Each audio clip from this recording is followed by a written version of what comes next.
ल आज साउदी अरबमा पानी परिरहेको अवस्था छ साथीहरु। फेरि पनि ठुलै पानी परेछ।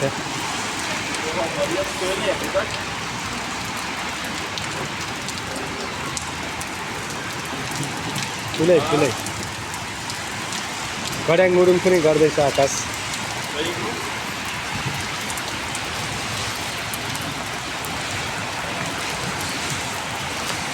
एकदम आकाश गर्जिरहेछ, पानी पनि पर्नु भएको छैन। ठुलै पानी परेको छ।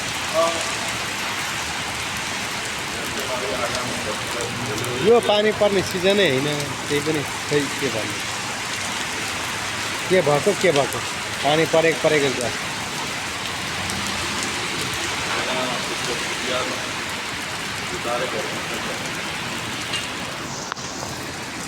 अब यसरी पानी परेपछि दिमाग खराब हुन्छ।